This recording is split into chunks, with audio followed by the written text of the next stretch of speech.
first lesson in a bear market is that you stop focusing on capital appreciation, you start focusing on safety and capital protection. And that is the basic and fundamental shift one needs to make from a bull market to a bear market. Because in a bull market, the abiding theme is to be a little brave, even reckless, not get too conservative about chasing valuations, and the whole game shifts around once you realize that you're in a bear phase and the regime has changed.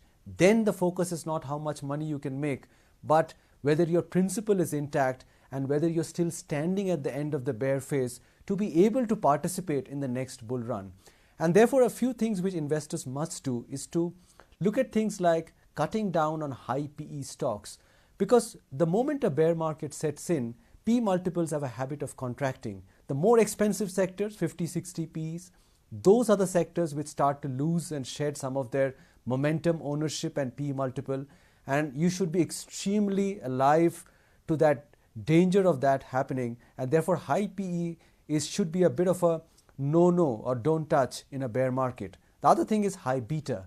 In a bull market, high beta tends to do very well. If the market goes up, high beta goes up more than the market. And that's the game which traders love to play. In the bear market, it is the opposite.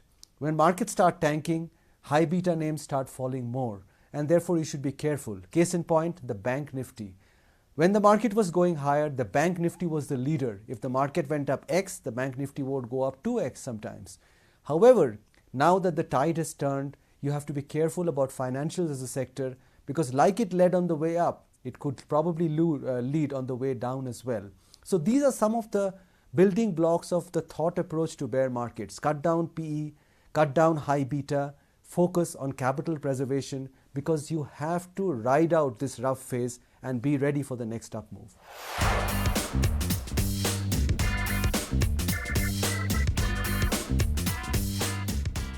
The rule that an investor must keep in mind is that you should not be chasing prices. You know, the problem with a bear market is that it comes right after a bull market. From the top of the market, when everything is gung-ho, you're chasing prices, the market's making new highs every day, suddenly you begin to fall off a cliff. And therefore, often investors are anchored to that high which existed just a few weeks back. And therefore, at every 5% dip, they say, I must get back in because the stock which was trading at 100 has suddenly come down to 95, which is a great buying opportunity. The thing to realize is that you cannot measure a buying opportunity in a bear market by how much the stock has corrected from its peak, because the stock went up a lot before that. Case in point, some of these NBFC companies. You know, the stocks might have corrected 20%, leading one to think that it's a great value opportunity. But you have to see this 20% fall in the context of the fact that they might have gone up 3 or 4 times in the couple of years or sometimes more preceding that. So when a stock goes up 3-4 times and corrects 20%, then maybe the correction is not that significant because valuations had expanded very significantly leading up to that correction. So the first rule in a bear market is to be patient while buying, to buy very slowly and not to think that if you do not buy the first dip, the market will run away or the stock will run away and you will never get to buy it again.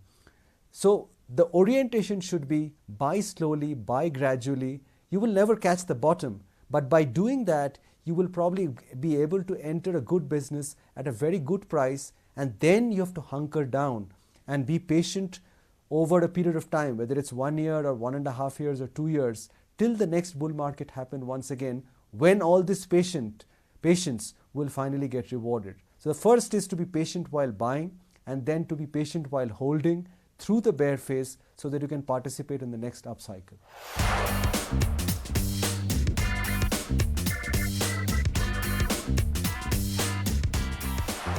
Well, traders have to understand the basic trend.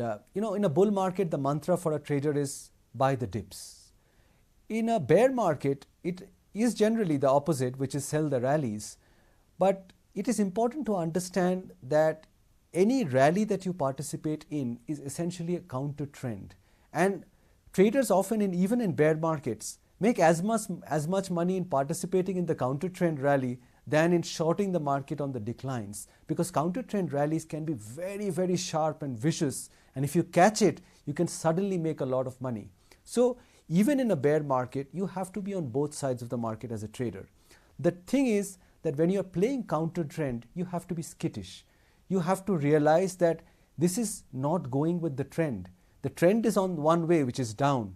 You are actually participating or going against the river in trading something which is moving higher. And therefore, the general propensity should be, or tendency should be, to take profits when you get them, not to overstay your welcome with the counter trend trades, because they fizzle out as quickly as they start and you can lose your money very, very quickly once again. So you have to participate in counter trend rallies, but you have to be quick in taking profits and stepping out, not overstaying, because then you'll end up losing a lot of money. And this identification of the trend is most critical for the trader in a bull or a bear market, but particularly in a bear market, where you understand that the basic force is the force of gravity on the way down, and that you need to be keeping in mind while you're executing your trades.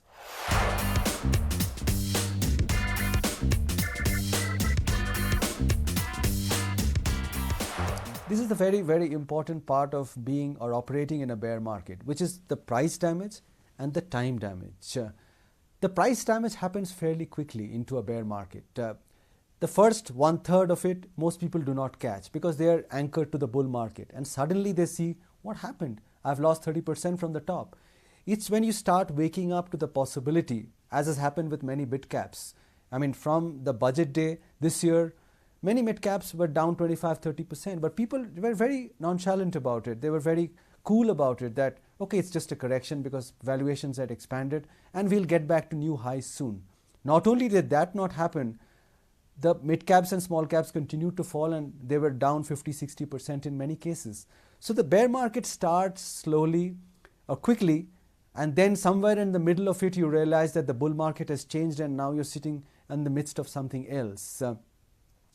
And then you'll have to figure out how much of the price damage has happened already and how much is left in terms of time. So the price damage will stop at some point. The stock will not fall more and more because most stocks cannot fall to zero, or stocks cannot fall to zero. So they'll correct 40-50%, 50-60% for mid caps, maybe 20-25% for large caps. And then you will find that the market's entering a phase where it's listless. It's not doing anything. Stock prices are not falling. They're attempting rallies, but in the rallies they're getting sold into. They're coming back to retest the lows, maybe breaking the lows by a little bit, but not making significantly newer lows. And this phase will be now followed by a long period, which will seem like the end, never ending, like months and months of absolutely nothing happening. That is the sign that the price damage is done and you're in the time damage space, which is basically the market's way of saying that stock prices don't need to correct further, but more time needs to be spent before they start moving up once again, either to let earnings catch up or for the macro to clear itself. We are in the price damage stage right now. At some point that will end, and then will come the time damage or consolidation, which is the time when a lot of the longer term investors should be accumulating stock, that listless period, because after that will come the next bull market. Inevitably it will come, there is no doubt about that. And then all that patience and hard work done in this consolidation time damage phase will pay off, and you'll make lots of money, multiply your money over the subsequent 3 and 4 years.